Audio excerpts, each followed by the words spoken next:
নমস্কাৰ আমি আজি জেনেৰেল মেথছৰ কেইটামান ইম্পৰ্টেণ্ট কুৱেশ্যন লৈ আছোঁ তাৰে প্ৰথম কুৱেশ্যনটো হ'ল the cost of 5 bags and 3 boxes is ₹520 and the cost of 4 bags and 3 boxes is ₹440 what is the value of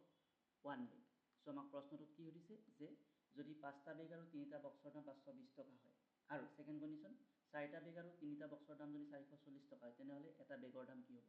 হয় সো এই ক্ষেত্ৰত আমি এটা বেগ আৰু এটা বক্সৰ দাম ধৰি লম যেহেতু আমাক দুটা কন্ডিশন দিয়া আছে ধৰা হল যে এটা বেগৰ দাম x let the cost of one bag be ₹x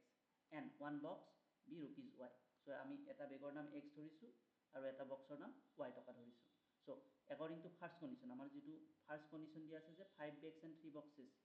so এই ক্ষেত্ৰত কি হ'ব 5 bag means 5x plus 3 box means 3y equal কিমান দিয়া আছে 520 সো আমি first equation 5x plus 3y equal 520 পালো next second condition কি আছে 4 bags and 3 boxes so 4x plus 3y equal কিমান হ'ব 440 আমি এটো second সমীকৰণ second equation পালো so এই ক্ষেত্ৰত আমি কি কৰিম equation 1 ৰ পৰা equation 2 টো subtract কৰিম so equation 1 ৰ পৰা equation 2 টো মাইনাস কৰিলে কি পাম আমি 5x minus 4x x পাম 3y minus 3y 0 হ'ব 520 minus 440 কিমান হ'ব 80 হ'ব গতিকে আমি x ৰ ভ্যালু কিমান পাম x equal to 80 পাম আৰু আমি এটা বেগৰ নাম কি ধৰিছিলো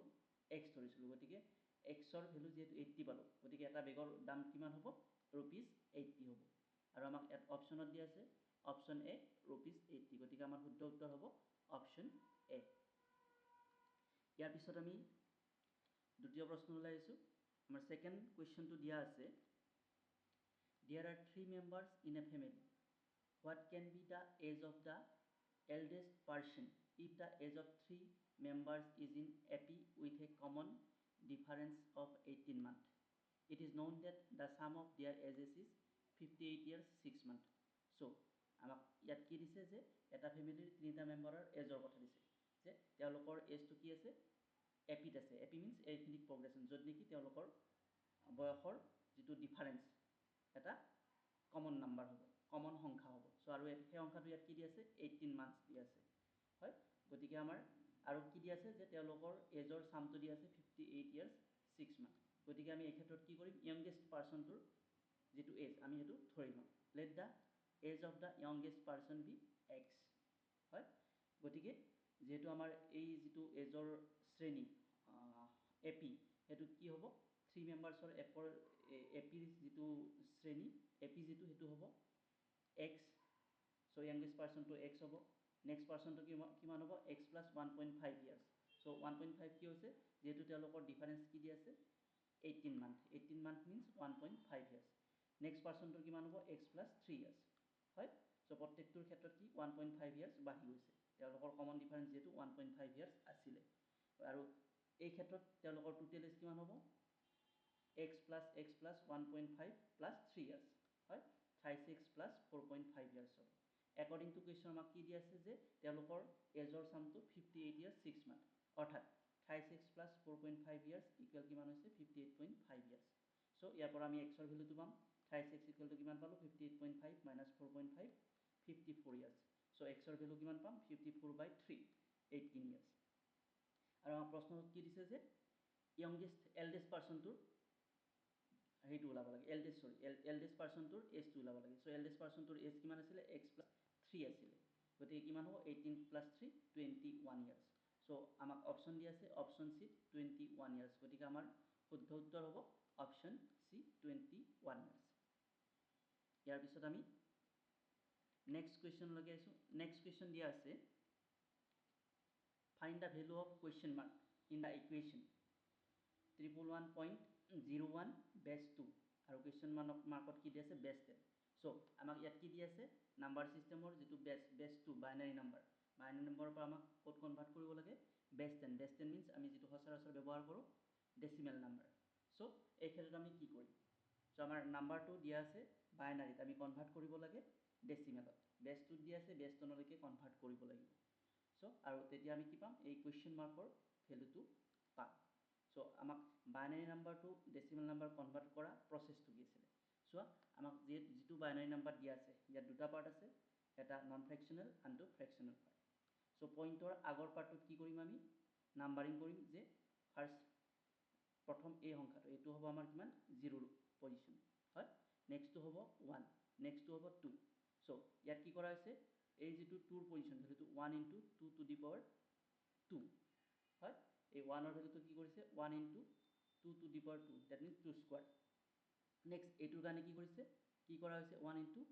2 টু দি পাৱাৰ 1 নেক্সট এটোৰ কাৰণে কি কৰা হৈছে 1 * 2 to the power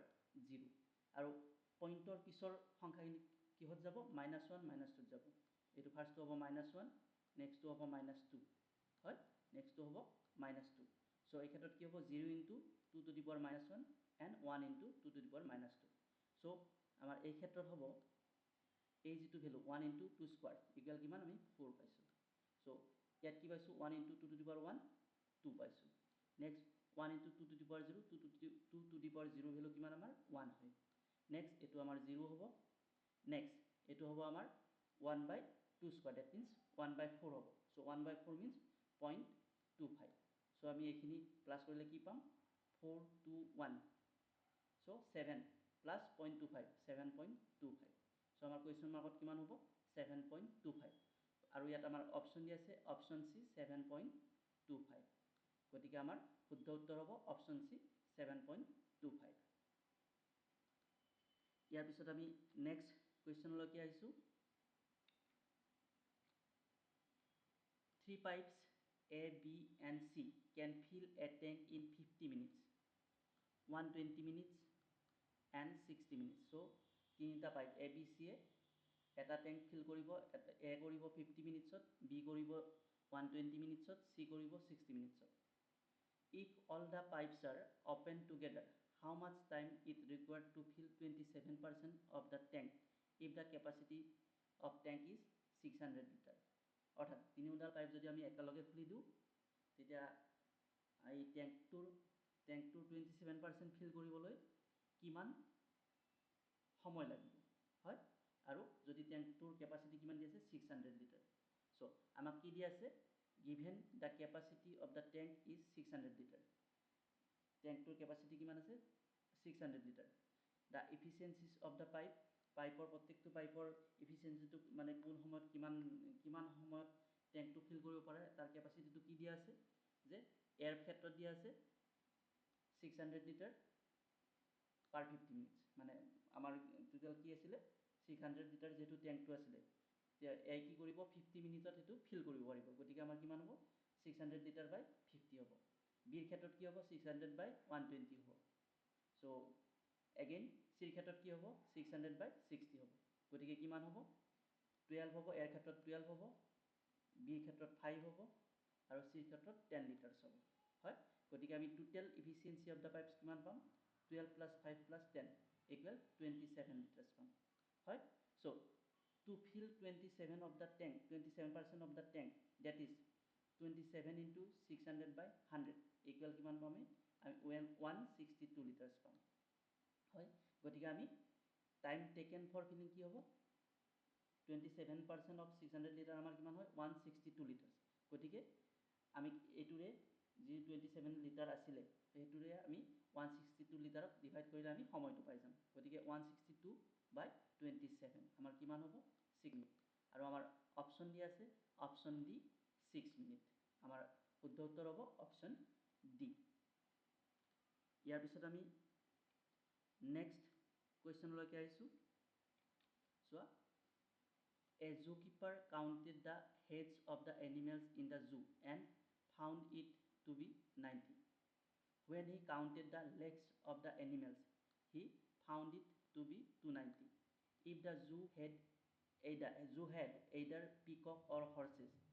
how many horses were there in the zoo so interesting question হয় গতিকে এই ক্ষেত্ৰত আমাক কি দিছে যে এখন চিৰিয়াখানাত হয় জুকিপাৰে কি কৰিছে ফাৰ্স্ট এনিমেল বিলাকৰ হেড কাউন্ট কৰিছে হেড কাউন্ট কৰোতে কিমান পাইছে মূৰ কাউন্ট কৰোতে কিমান পাইছে 90 পাইছে আৰু লেগ কাউন্ট কৰোতে কিমান পাইছে 290 আৰু যদি তেও কাউন্ট কৰিছে পিকক আৰু হৰ্সেস বা পিককৰ হৰ্সেস কাউন্ট কৰিছে তেতিয়া হলে তাত মানে হৰ্সৰ সংখ্যা কিমান ঘোঁৰাৰ সংখ্যা কিমান হ'ব হয় সো এই ক্ষেত্ৰত আমি কি ধৰি লম পিকক আৰু হৰ্সৰ সংখ্যাটো ধৰি লম আমি let the total number of peacocks be x and the total number of horses be y. আমি ময়ূৰৰ সংখ্যা ধৰিলোঁ x টা আৰু ঘোঁৰাৰ সংখ্যা ধৰিলোঁ y টা according to first condition যে first conditionত কি দিছিলে যে যেতিয়া হেড কাউন্ট কৰিছিলে টোটাল 90 পাইছিলে হয় x plus y কিমান পাইছিলে পিকক যদি x হয় হৰ্স যদি y হয় কিমান হ'ব 90 পাইছিলে গতিকে আমি এটো ফাৰ্স্ট ইকুৱেশ্যন পালো নেক্সট সেকেন্ড কন্ডিশন কি পাইছিলে যেতিয়া লেগস কাউন্ট কৰিছিলে ভৰি কাউন্ট কৰোতে কিমান পাইছিলে সো আমাৰ এই ক্ষেত্ৰত আমাৰ ময়ূৰৰ কিমান হ'ব ভৰি কিমান হ'ব 2 হ'ব গতিকে টুৱাইস x হ'ব আৰু ঘোঁৰাৰ ভৰিৰ সংখ্যা কিমান হ'ব 4 হ'ব হয় 4y হ'ব সো 2x + 4y কিমান পাইছে 290 পাইছে আমি এটো কি সেকেন্ড ইকুৱেশ্যন হিচাপে ধৰি লৈছো সো ইকুৱেশ্যন 1 আৰু ইকুৱেশ্যন 2 সমাধান কৰিলে কি পাম সো ইয়াত চোৱা x + y = 90 আছে টুৱাইস x + 4y = কিমান আছে 290 গতিকে আমি ইকুৱেশ্যন 2 ৰ পৰা ইকুৱেশ্যন 1 যদি মাইনাস কৰি দিও তেতিয়া হলে কি পাম কিমান পাম সো এই ক্ষেত্ৰত ওলাবনে নলাই গতিকে আমি কি কৰিব লাগিব আমি ফাৰ্স্ট ইকুৱেশ্যনক 2 ৰে মাল্টিপ্লাই কৰিব লাগিব হয় so twice x + twice y = কিমান হ'ব 180 তাৰ পিছত আমি ইকুৱেশ্যন 2 বা ইকুৱেশ্যন 1 ৰ পৰা 2 টো মাইনাস কৰিম বা 2 ৰ পৰা 1 টো মাইনাস কৰিম হয় সো আমি এটো সংখ্যা এই ইকুৱেশ্যন দুটা সলভ কৰিলে কি পাম y ৰ ভ্যালু পাম 55 আৰু x ৰ ভ্যালু 35 পাম হয় অৰ্থাৎ y মিন্স কি হ'ব ঘোঁৰাৰ সংখ্যা কিমান হ'ব 55 আৰু x মিন্স ময়ূৰৰ সংখ্যা কিমান হ'ব 35 গতিকে আমাক ইয়াত কি উলাব দিছে ঘোঁৰাৰ সংখ্যা গতিকে আমাৰ ঘোঁৰাৰ সংখ্যা কিমান হ'ব y = 55 হ'ব গতিকে